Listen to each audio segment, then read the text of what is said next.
Orang ini kalau bahasa kita kemeringet tegang, kemeringet itu tegang. Wis tegang sampai dia berkata, "Waduh, celaka saya," kata dia gitu. Dalam hadis itu gitu, sampai orang itu ngomong, "Aduh, celaka." Karena catatan keburukan yang dibaca. Dibaca sampai terakhir. Keburukan terakhir yang dia lakukan. Dan di bawah itu ada catatan. Di bawahnya itu ada catatan.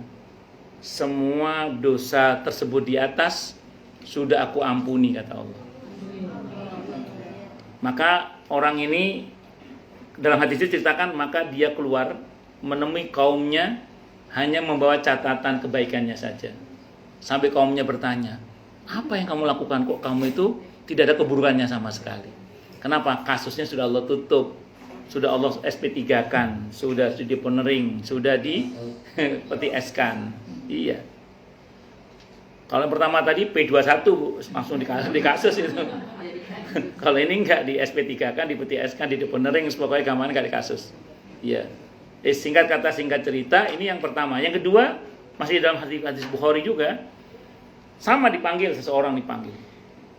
Sama Allah buatkan tabir untuknya sehingga tidak ada yang tahu kecuali Allah dan dia saja. Kalau yang ini Allah ajak ngobrol, kalau yang ini. Kalau tadi kan suruh baca. Kalau ini kata Allah dicembreng catatan keburukannya, Allah bertanya sama dia. Allah Maha tahu ya. Bukan berarti Allah bertanya, berarti Allah tidak tahu. Allah Maha tahu. Ini hanya bahasa administrasi saja. Kata Allah gini, ngaku enggak?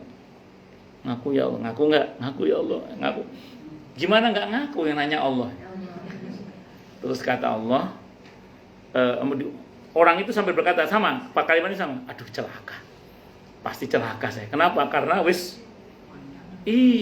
bisa menghindar yang nanya Allah, yang Maha tahu. Terus kata Allah gini dalam hadis qudsi itu. Kalau bahasa kita, aku hapus ya, kata Allah. Set, dihapus sama keburukannya. Bagaimana? Senang ya Allah, senang dia. Maka kemudian orang ini keluar hanya membaca catatan kebaikannya saja tanpa keburukan sama sekali. Ini namanya hisab yang dipermudah. Jadi tetap dihisab, tapi kasusnya ditutup, gak dibahas oleh Allah. Ini selamat ini.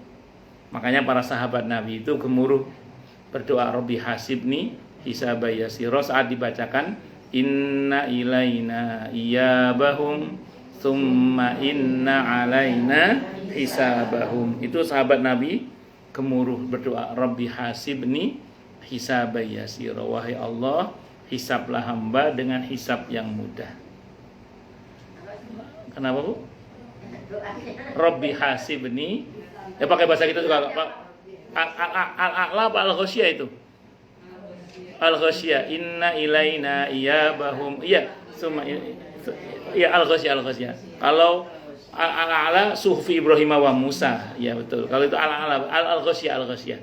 Inna ilaina iyabahum summa inna alaina hisabahum. Itu sahabat gemuruh doa, Rabbi hasibni hisaba yasir, wahai Allah, hisablah hamba dengan hisab yang mudah. Gak bisa bahasa Arab, bahasa Indonesia gak apa-apa, monggo gak apa-apa. Ya Allah. Nah, ini masih selamat. Terus ada yang ketiga, ini bebas hisab. Nah, bebas hisab ini, Bu, di hadisnya Nabi nyebut kuota, ada kuotanya. Terbatas kuotanya, Bu. Kalau yang bebas, yang hisab mudah, Nabi nggak nyebut kuotanya. Berarti kita punya kesempatan di situ. Tapi untuk yang ini, Nabi nyebut angka 70.000 dari umatku. Kalau kita merujuk pada hadis yang populer tentang tanpa hisab itu, yang tidak minta diruqyah, tidak berobat dengan terus kemudian tidak tatayur itu, kalau melihat dari hadis yang ada tentang itu kayaknya kuotanya udah habis. Karena dalam hadis itu diceritakan sahabat Ukasyah bilang radhiyallahu anhu, ya Rasulullah, doakan saya termasuk yang 70.000. Kata Nabi, kamu termasuk. Ada lagi yang angkat tangan, saya Rasulullah, sudah terlambat, kata Nabi. Sudah diambil oleh Ukasyah, sudah terlambat, kata Nabi. Diambil oleh Ukasyah. Kalau lihat dari hadis itu, berarti kuotanya sudah habis. Berarti, tapi ini tidak menarik. Ini menarik. Al-Imam Al-Qurtubi rahimahullah dalam kitab At-Tadhkirah, beliau mengumpulkan beberapa hadis yang sahih dan hasan berkaitan dengan masalah itu. Disimpulkan oleh beliau, menyimpulkan dari beberapa hadis yang dihimpun itu, dan ada dalam kitab At-Tadhkirah. Kata beliau gini, kesimpulan beliau, ada kemungkinan kuotanya ditambah. Sehingga ada kemungkinan kita bisa dapat bagian yang ini juga. Maka ibu-ibu tidak apa-apa, tetap minta kepada Allah bebas hisab, bebas azab, amin insyaallah. Tapi kita juga patut berdoa semoga dihisab dengan hisab yang mudah. Ya paling enggak kalau enggak bebas hisab, paling enggak dihisab dengan hisab yang mudah. Iya betul. Ini 2 terakhir ini selamat Bu. Tapi jangan sampai yang pertama tadi dijembreng itu. Bahkan yang dijembreng itu Bu, dalam satu riwayat Imam Al-Qurtubi yang menjelaskan dalam kitab At-Tadhkirah itu ada beberapa yang saking zalimnya pelakunya itu sampai Allah tidak berkenan bicara dengan dia. Makanya nanti gini Bu, kalau sampai ada orang dihisab, terus yang menghisab Allah langsung, alamat selamat sudah. Kenapa? Karena yang menghisab dia sudah tadi kan Allah langsung yang menghisab dia kan. Kalau Allah yang menghisab alamat selamat. Kenapa? Karena yang menghisab dia zat yang maha baik, maha kasih, maha sayang, maha pengampun, maha pemaaf, hobinya memaafkan, senang nutup aib hambanya. Udah, kalau Allah yang berkenan manggil dia secara langsung, Allah berkenan bicara langsung dengan dia, alamat selamat sudah. Jadi kalau Allah langsung yang menghisab, alamat selamat sudah. Kenapa? Karena yang menghisab dia zat yang maha baik, maha kasih, maha sayang, maha pengampun, maha pemaaf, hobinya memaafkan. Terus Ustaz ngomong Allah hobinya memaafkan. Kan ada doa yang kita baca kalau bulan Ramadan. Allahumma innaka afuwun tuhibbul afwa. Allah itu hobinya memaafkan. Maka kalau sampai Allah yang menghisab dia, alamat selamat sudah. Tapi kalau yang pertama tadi Bu, sebagian ulama mengatakan bahkan Allah tidak berkenan menghisab dia. Karenanya di Al-Quran ada beberapa ayat yang Allah berfirman, Allah itu tidak berkenan bicara kepada yang bersangkutan. Ada ya ayat begitu ya. La yukalimumullah wa la yuzakkihim. Allah nggak mau bicara sama dia, Allah juga nggak mau mengampuni dia. Jadi ada orang-orang tertentu di mana Allah nggak mau ngomong sama dia. Ibu tahu nggak kalau Allah nggak mau ngomong sama dia, terus yang menghisab dia siapa Bu? Kata Imam Al-Qurtubi, yang menghisab dia itu malaikat. Malaikat itu siapa Bu? Malaikat itu makhluk yang lurus, bener, dicatat bener, salah kaplok, itu malaikat. Iya itu malaikat itu. Jadi kalau sampai Allah nggak berkenan bicara, terus Allah bilang malaikat kamu yang hisab dia. Malaikat yang hisab rek. Malaikat itu makhluk yang lurus pokoknya. Baik diapresiasi kebaikannya. Salah apa Bu? Kaplok wis ngono ae. Kira-kira kalau yang menghisab malaikat kira-kira apes apa apes? Apes. Wong dibahas kabeh, famay ya'mal misqala dzarratin khairan yara, wa may ya'mal misqala dzarratin syarran yara. Wis gak ada ampun pokoknya. Makanya kalau sampai malaikat yang menghisab, didesak dalam hisabnya alamat celaka saja. Nauzubillahi min syarri. Itu kata Imam Al-Qurtubi dalam kitab At-Tadhkirah. Karena ada beberapa hadis Bu yang menunjukkan bahwa Allah enggak mau bicara dengan seseorang itu. La yukallimullah yaumil qiyamati wa la yuzakki. Allah enggak mau bicara kepada dia pada kiamat dan Allah tidak akan maafkan dia. Allah. Kalau di hadis Sahih Muslim, di antara orang yang kepadanya Allah enggak mau bicara siapa Bu? Pertama, malikun kadzab, pemimpin yang suka bohong. Terus yang kedua, syekhun zanin. Syekhun zanin itu orang tua yang suka berzina. Nah, yang ketiga di antara itu hadis Sahih Muslim. Yang ketiga itu wa'ilun mustakbir, orang miskin tapi sombong. Coba, melarat sombong pisan.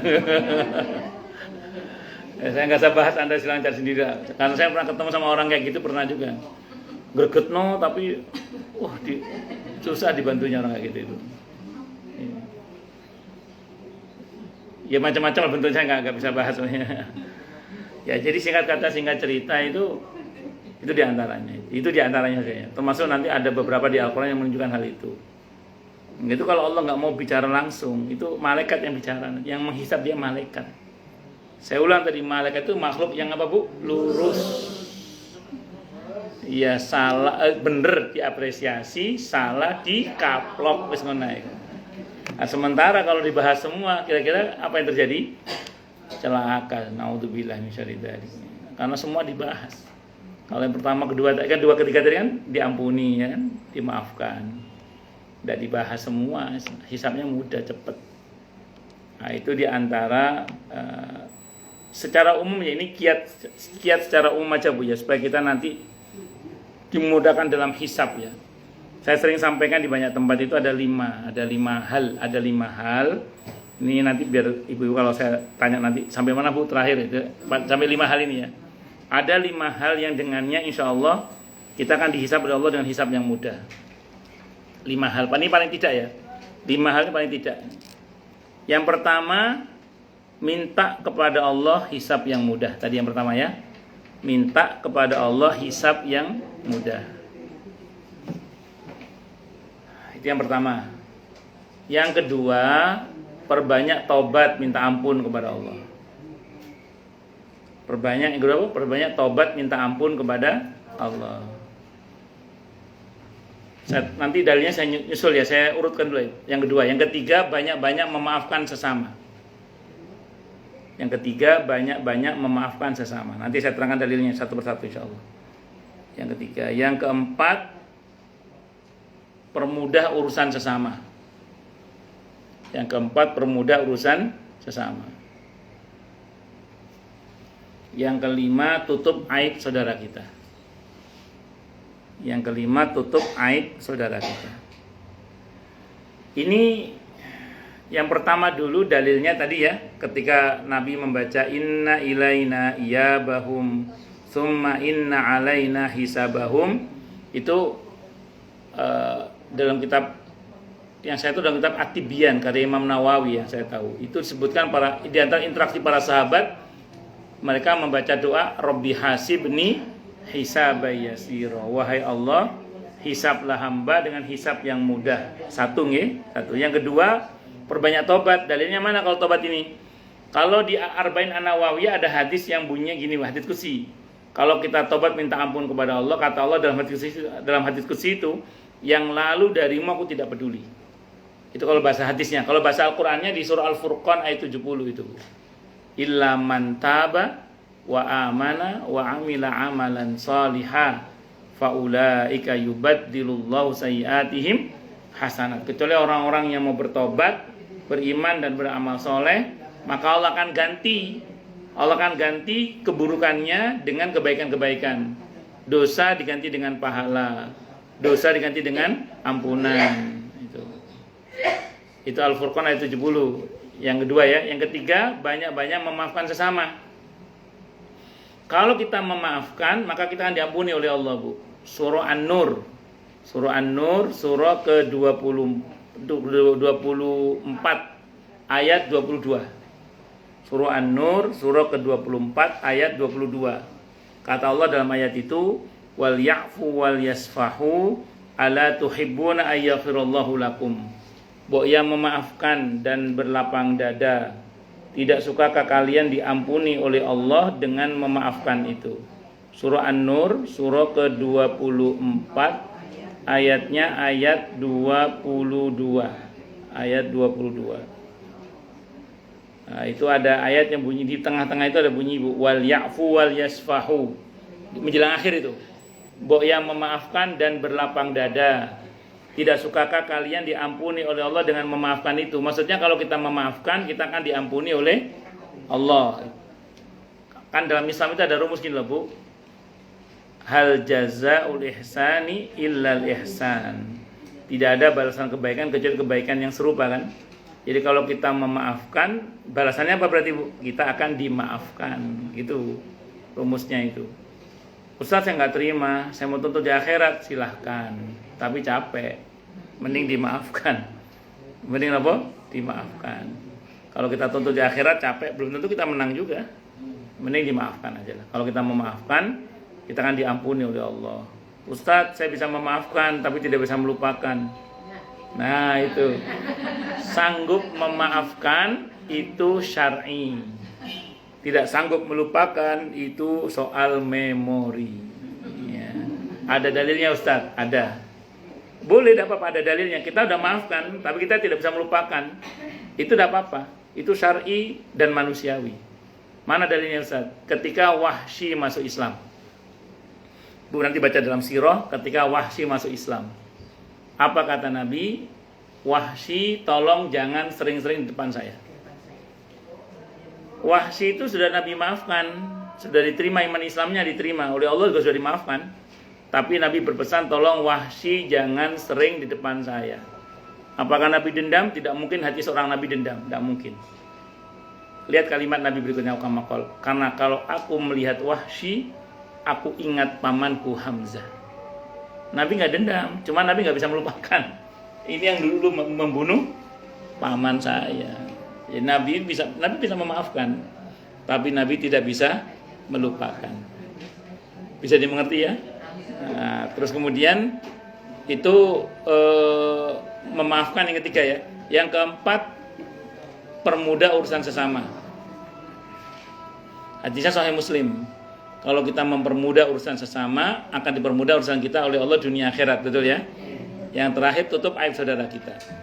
Hadisnya sama. Kalau kita, Sahih Muslim juga diantaranya ukamakal, kalau kita nutup aib saudara kita, maka akan Allah tutup aib kita dunia akhirat. Aib itu apa Bu? Dosa itu. Aib itu dosa itu. Kalau fitnah beda Bu. Kalau fitnah itu berita bohong ya. Jadi gini, ini harus bisa bedakan. Misalnya gini Bu, ada orang ngatain kita dengan satu perbuatan dosa yang kita tidak pernah berbuat. Itu namanya berita bohong. Kalau yang model gitu Bu, jangankan ibu-ibu, Nabi aja dapat kalau itu. Kalau yang fitnah itu, berita bohong itu, jangankan ibu-ibu, Nabi juga dapat kalau yang itu. Tapi kalau aib itu memang itu perbuatan dosa yang kita mengerjakannya. Nah, itu kalau sampai dibahas oleh Allah, repot urusannya. Maka tutup aib saudara kita, agar aib kita ditutup oleh Allah. Nah, saya kira itu ya, gampangannya jangan ember lah gitu. Saya kira itu Bu ya, wallahu a'lam bishawab. Baik, sebelum kita sholat asar, mau tanya dulu mungkin silakan. Berarti sampai 5 itu nggih. Kiat agar hisab dimudahkan oleh Allah. Nggih, monggo.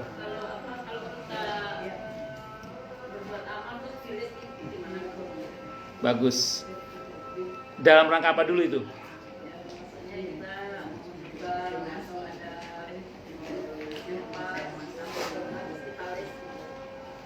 Bagus.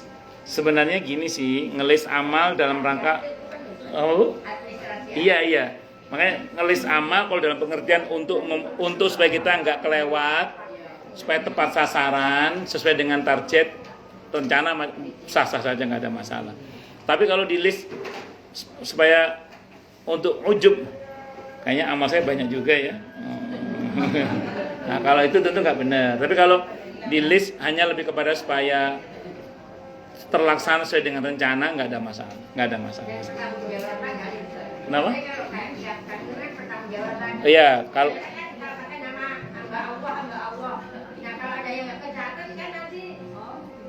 maksudnya ngelis nama-nama. Oh, saya pikir ngelis rencana kebaikan. Kalau nama-nama tidak ada masalah. Silakan Pak, mau pakai nama langsung, mau pakai hamba Allah, saya kira nggak ada masalah. Yang penting ya itu lebih kepada laporan sih sebenarnya, laporan pertanggungjawaban LPG aja sih itu. Dan supaya orang yang nyumbang kita juga merasa tentram kan. Oh, uang saya sudah masuk, udah ada laporannya, walaupun atas nama hamba Allah dengan alamat RT 01 RW 02. Tidak ada masalah. Silakan yang lain.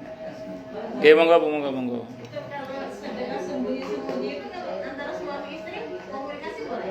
Tidak ada masalah. Ya, intinya gini sih sebenarnya. Ya, kan ya misalnya gini, itu program berdua kan. Terus kita mau berbagi, cuman supaya orang nggak ada yang tahu aja misalnya. Ngobrol nggak ada masalah. Itu insya Allah masuk dalam kategori sedekah sembunyi-sembunyi. Intinya sedekah sembunyi-sembunyi itu nggak ada yang tahu kecuali Allah dan kita saja. Nah karena itu amal berdua ya nggak ada yang tahu kecuali ibu sama suami istri itu aja ya. Nggak ada masalah insya Allah. Nggak ada masalah. Allah a'lam bishawab. Nggih, monggo. Kemarin kajian membahas tentang yang Rasul kalau kita itu bukan termasuk dari aku. Terus. Terus kalau yang ini Pak, kita dibuat begini terus Rasul nggak suka itu ya bagaimana? Ada yang Rasul nggak suka. Kemarin itu yang saya bahas itu tentang amalan-amalan yang kalau kita kerjakan Nabi mengingatkan dengan laisa minni laisa minna. Tidak termasuk golonganku, tidak termasuk golongan kami itu ya. Nah, yang dimaksud dalam riwayat itu kemungkinan terburuknya ini naudzubillah ya. Kalau sampai Nabi tidak mengakui sebagai umatnya, itu yang paling parah naudzubillah. Tapi untungnya para pensarah hadis tidak begitu. Kata para pensarah hadis, ini maksud dalam hadis laisa minna itu adalah kalau kita melanggar ketentuan itu, maka Nabi untuk dosa yang itu Nabi nggak mau bantuin. Udah urus sendiri aja gitu. Karena kalau Nabi bantuin kan pasti semuanya lancar dengan izin Allah. Tapi kalau Nabi nggak mau bantuin, udah urus sendiri, ya udah repot urusannya. Nah, apa di antara dosa itu? Kemarin saya ceritakan ya. Kalau kita sebagai orang yang lebih tua tidak sayang kepada yang lebih muda, yang lebih muda tidak hormat kepada yang lebih tua. Kemarin apalagi fanatik buta misalnya. Terus apalagi menipu saudara sesama Muslim. Itu jenis-jenis perbuatan yang Nabi tidak mau belain kalau nanti dihisab. Tapi kalau kita tidak begitu, insya Allah kita masih ada pembelaan dari Nabi kita Muhammad SAW. Jadi kemungkinan terburuknya itu Nabi nggak mau belain itu. Itu yang Nabi gak suka. Misalnya kita tidur dalam keadaan junub, tuh Nabi kan gak suka. Oh itu makro, tapi itu nggak ada ancamannya itu. Nggak ada ancaman dalam arti tidak termasuk golonganku, tidak termasuk itu. Cuman itu makro itu menurut sebagian para ulama. Tapi di fikih sunnah itu saya baca nggak makruh, nggak apa-apa. Cuman akan lebih baik kalau wudhu sebelum beraktivitas yang lain, kalau tidak berkenan langsung mandi. Saya kira itu Allah a'lam bishawab. Oke, monggo. Ngaji kan udah lama ya, Bu. Iya, Bu. Biasanya yang ragu gitu ya. Seperti kata Nabi sallallahu seperti saya sholat gitu kan. Yes. Contohnya ada semua kan langsung itu kan lebar banget. Ya, bagus. Saya mau terangkan dulu ya. Bunyi hadisnya Bukhari Muslim ya. Sallu kama ra'aitumuni usolli. Salatlah kalian sebagaimana kalian melihat aku sholat. Nah, melihat itu kan berarti pakai mata ya, bukan pakai pendengaran. Nah, iya kan namanya melihat pakai mata. Artinya gini, Nabi itu lebih banyak mengoreksi gerakan para sahabat daripada bacaan para sahabat. Bacaan para sahabat itu hampir tidak ada yang dikoreksi oleh Nabi. Bacaan-bacaan itu. Jadi artinya kalau ada model bacaan yang macam-macam, bahkan ada beberapa bacaan yang Nabi tidak mengajarkan tapi sahabat membacanya, itu Nabi tidak persoalkan. Selama memang benar gitu ya. Nah, tapi kalau perbuatan Nabi mengkoreksi.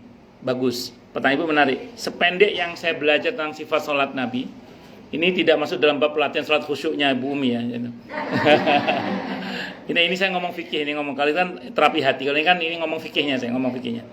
Sependek yang saya baca, yang Nabi koreksi berkaitan dengan gerakan itu pertama karena tidak tumak ninah. Itu Nabi keras itu. Satu. Yang kedua yang Nabi tegur keras, orang yang sujudnya itu tidak melibatkan hidung. Jadi hanya jidat, hidungnya nggak diajak. Nah itu Nabi tegur sebagai pencuri sholat itu.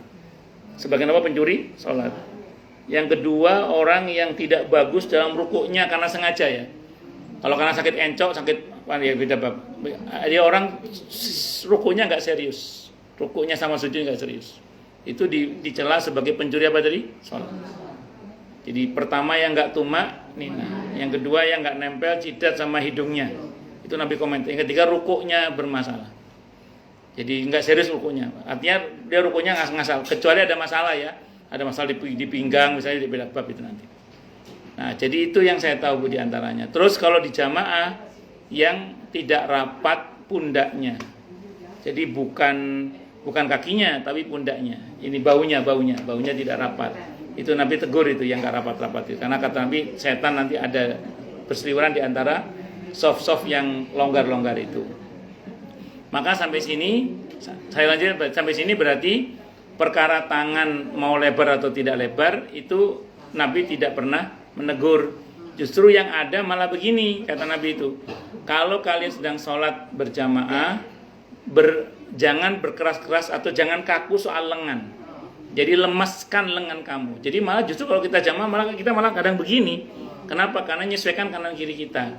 Kecuali kalau kita sholat sendiri, nah ini yang saya mau bahas sholat sendiri. Tapi saya ulang, ini Nabi tidak pernah tegur ya. Berarti para sahabat dengan aneka cara sholatnya itu Nabi tidak pernah tegur soal ini. Tapi kalau yang gerakan dari itu ditegur keras. Yang pertama, kalau ibu sepakat dengan hadis sallu kama ra'aitumuni usalli, kata Imam Asy-Syaukani, mau laki mau perempuan sama. Itu kata Imam Asy-Syaukani. Tapi nanti ada riwayat Al-Baihaqi. Imam Al-Baihaqi ini tapi hadisnya ada yang mendhaifkan. Sebagian penganut mazhab Syafi'i menggunakan hadis ini tetap. Beda antara laki dan perempuan. Kalau laki memang begini, kalau perempuan tetap ngincup. Iya, itu riwayatnya Al-Baihaqi riwayatnya. Cuman ada yang mendhaifkan. Makanya ada yang nggak mau pakai. Kalau Imam Asy-Syaukani dalam mengomentari hadis tentang sholat itu mau laki mau perempuan sama. Ya, jenengan terserah monggo mau. Yang salah itu yang nggak sholat kita coba. Ya, saya kira itu. Tapi saya ulang, soal tak lengan kita nggak usah berkeras-keras karena Nabi memang tidak berkeras-keras soal itu. Yang Nabi keras itu soal sujud, soal ruku yang nggak serius. Soal nggak tumak ninah itu Nabi serius itu. Nah, saya kira itu. Wallahu a'lam. Bisa nonton gitu ya sami-sami. Cukup dulu ya. Kita tutup dengan hamdalah. Alhamdulillahirabbil alamin. Semoga kajian kita bisa bermanfaat, mubarakah fi dini wa dunya wal akhirah untuk kita, keluarga kita dan seluruh umat Islam semuanya, dan mudah-mudahan kita semua dijadikan oleh Allah sebagai orang-orang yang sukses dunia akhirat. Selamat dunia akhirat, bahagia dunia akhirat, dan dipermudah urusan kita oleh Allah fi dini wa dunya wal akhirah. Semoga Allah limpahkan hidayah selalu untuk kita. Semoga Allah tingkatkan selalu hidayah untuk kita, dan semoga Allah berikan hidayah untuk siapapun yang melihat kita. Subhanakallahumma bihamdika asyhadu an la ilaha illa anta astaghfiruka wa atubu ilaik. Sallallahu alaihi Muhammad wa ala alihi wasallam. Saya mohon maaf. Wassalamualaikum warahmatullahi wabarakatuh.